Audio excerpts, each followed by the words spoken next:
pamberi pevanhu you look so innocent, but you know yourself very well.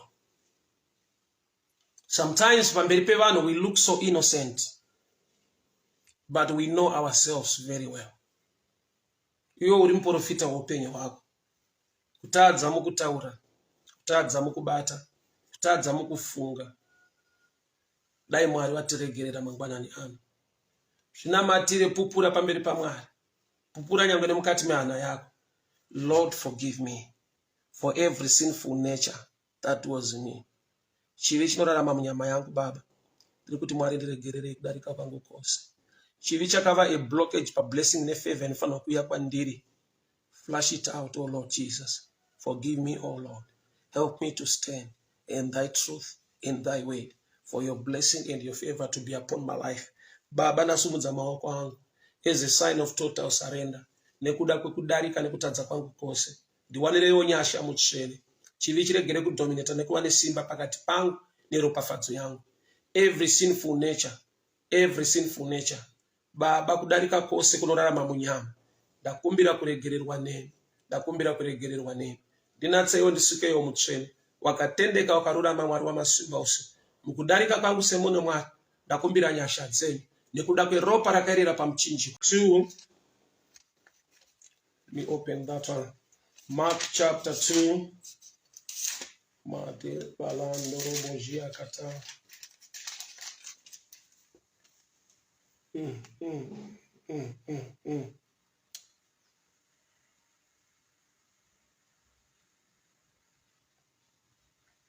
Mark chapter 2 verse 5. Seeing their faith, Jesus said to the paralyzed man, "My child, your sins are forgiven." A paralytic, murume wakadzikiswa nepamusoro pemba nehama dzake. Bible rati Jesu paakaona vanhu, when he saw their faith, he said to the paralytic, "Son, your sins are forgiven." Mark 2 verse 5. My child, your sins are forgiven. This man was paralyzed, but he had a challenge. Character-wise, so there are times we have got challenges, we have got problems. But isu sevanu, tine patinodarika, tine patinokanganisa, tine zvatinoita sina kunaka. So patinouya kuna Mwari, sometimes we forget kubata a prayer line concerning sin and forgiveness. Tinongobata nyaya yekuti dai Mwari vandibatsira, zvinhu zvangu zvafamba zvakanaka, dai Mwari vandibatsira, ndawana protection nefavor mukati memabasa nekufamba, dai Mwari vandibatsira pane zvandinoita, mhuri yangu dai yachengetwa, dai Mwari vandipa kubudirira. Which is good kuva ne positive mind.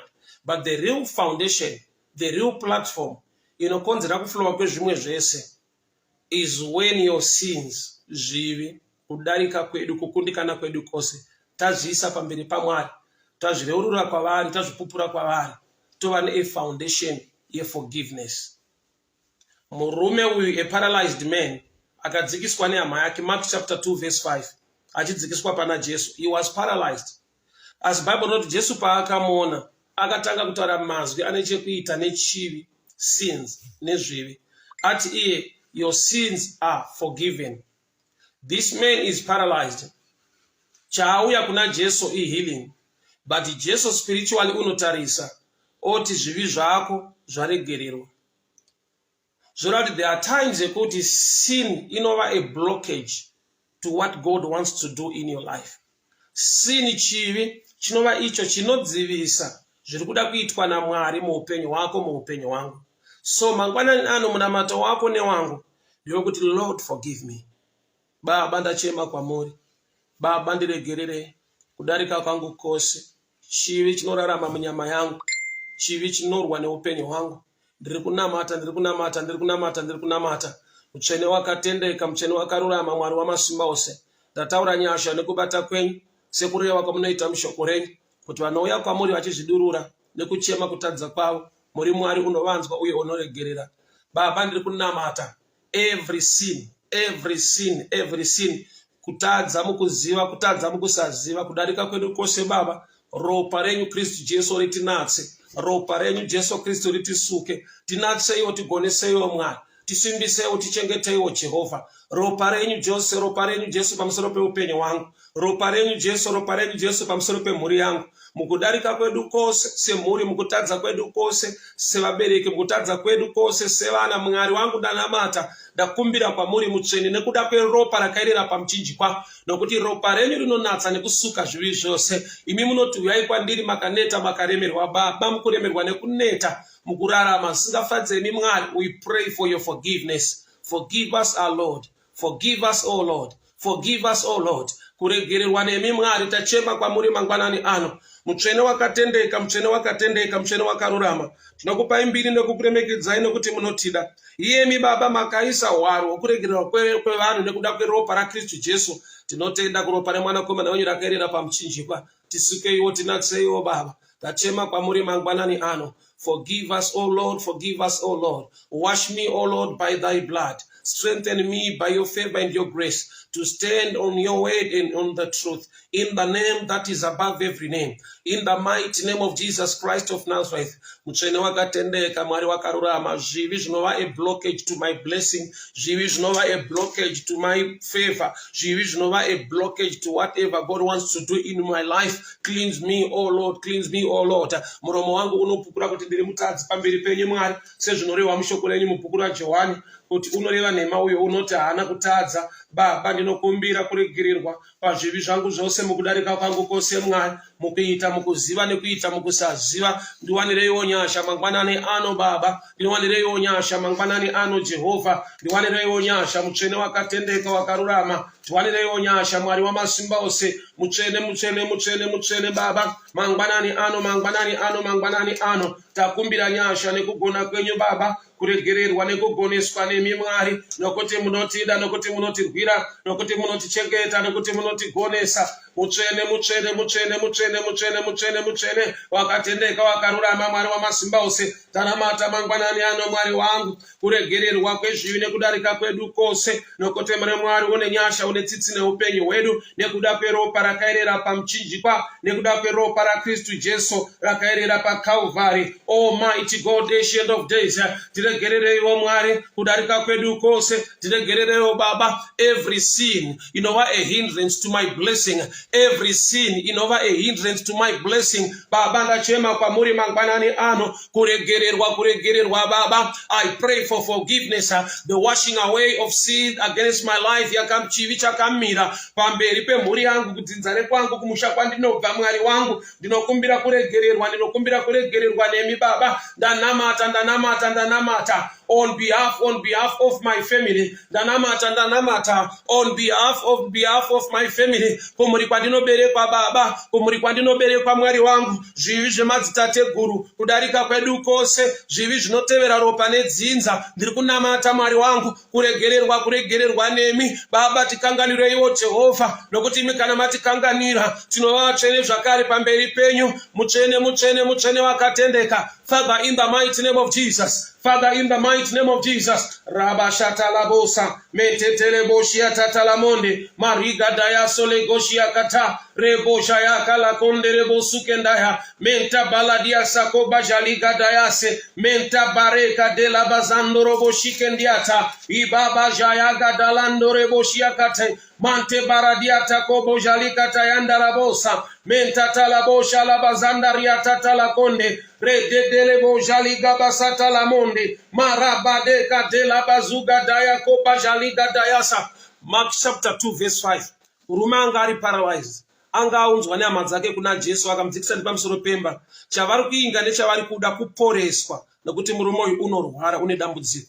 Asi Jesu wasati wataura kuporeswa kwemurume uyu, wakatanga wataura kuregererwa kwezvivi. Nokuti nekuda kwedzimwe nguva muupenyu mudikani, the challenges we have, ma problems atinawo, anongoita kuti kana tauya pamberi paMwari tingotsvaga kubudirira, tingotsvaga zvakanaka zvatingade kuitirwa naMwari, asi tokanganwa kuti tine kurarama kwatinoita sevanhu kukanganisa nekudarika kwedu kwose, zvichida mukufunga, zvichida mukubata nemaoko, zvichida mukuita kwedu kwose, tinenge tine zvivi zviri a hindrance zvinova iyo a blockage kuti Mwari vatadze kuconnecta blessing inofanirwa kunge ichiuya muupenyu hwedu, nokuti pakava nemukaha wekudarika kwemunhu, ukava nemukaha wekuda kwechivi, blessing nefavor zvinogona kunonoka wotofungidzira kuti you are under attack, but uriyo usiri kutora the advantage to seek the blood of Jesus that can cleanse you. I remember this. Let me give you this example. There was a time yandakaenda kudriving school. So kudriving school zvavanoita kana uchiri vhesa uchipinda madrums, ukaona kuti matenero andiri kuita handigone kupinda, une mvumo yekusumudza ruoko rwako, instructor wokuti you can start again. Asi ukasasumudza ruoko rwako, wazviona kuti haugone kupinda, ukanomanikidzira ukanorova drum, unotonzwa foira.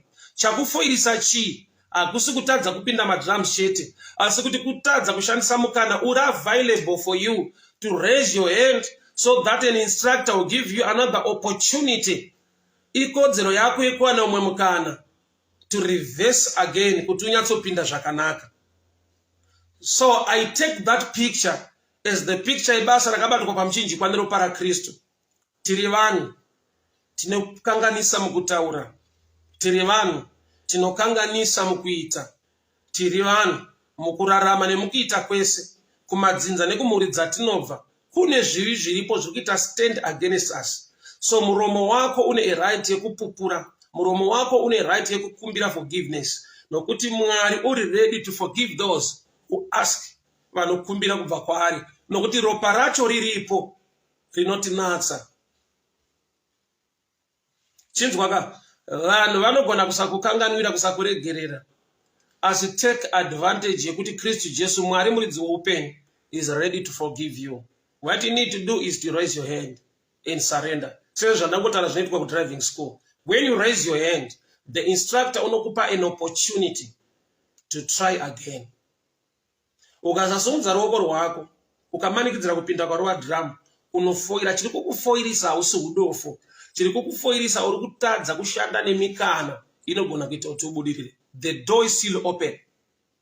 Ropa raJesu rinotaura zviri nani udarika raAbheri.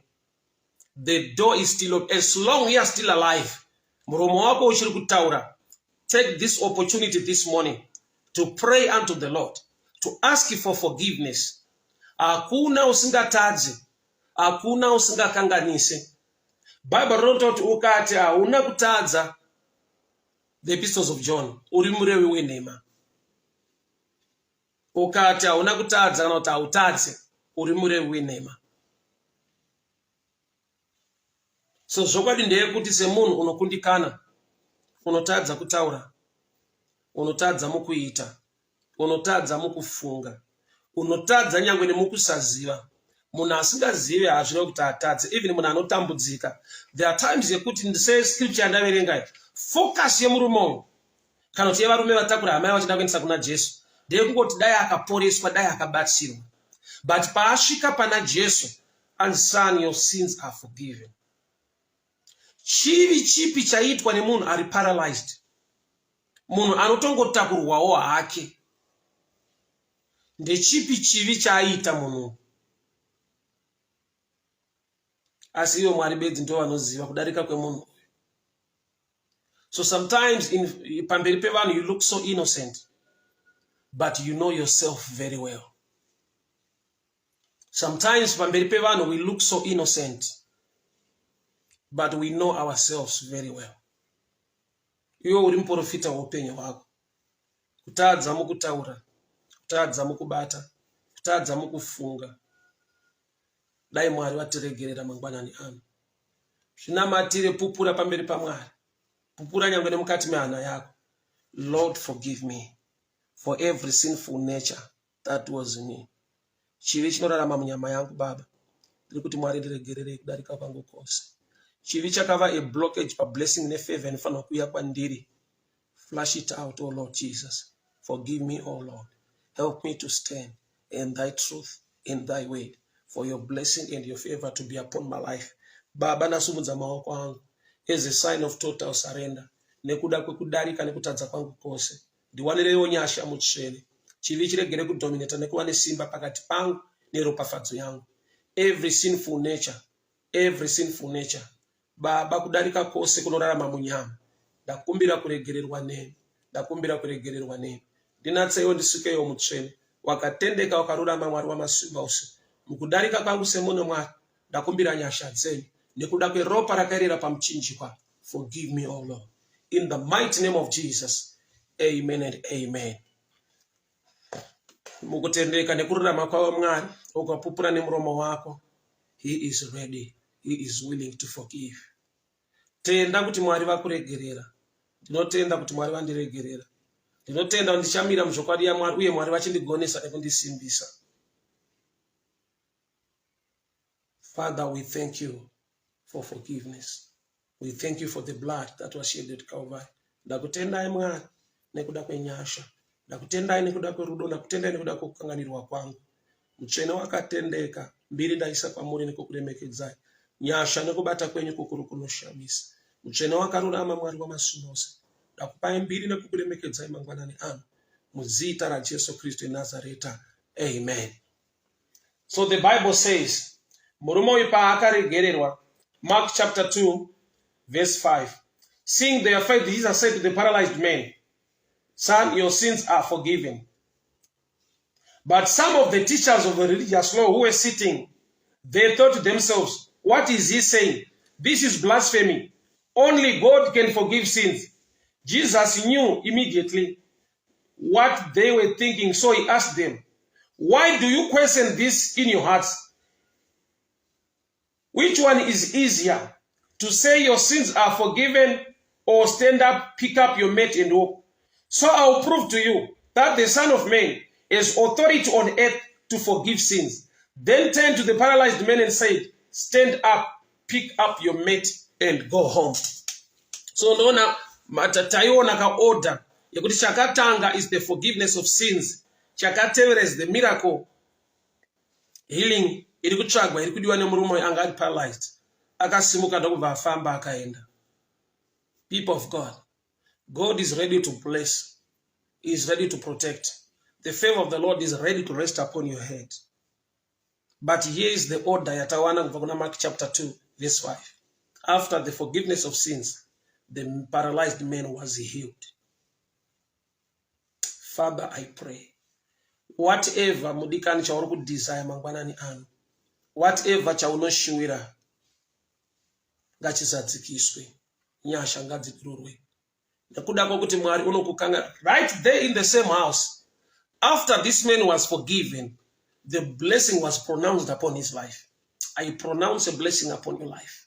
Nyasha dzaMwari, rudo rwaMwari, favor yaMwari, zvaunobata zviropafadzwe, zvaunoshuvira nezvaunochemera zvisadzikiswe. Mwari vakugonese, Mwari vakuchengete, vakurwire. Father, in the mighty name of Jesus, I speak blessing, I speak favor. In the mighty name of Jesus, ropafadzo yenyu, nyasha dzenyu, vana venyu zvaunoshuvira nekutsvaka Mwari, zvibatike zvisadzikiswe muupenyu hwavo. Muzita neropa raJesu Kristu eNazareta. Amen. God bless you, God bless you, God bless you, God bless you, God bless you people. Mwari wakuitire nyasha, Mwari wakuropafadzei, Mwari wakuchengetei, Mwari wakugonesei. Muzita raJesu Kristu eNazareta. Amen and amen.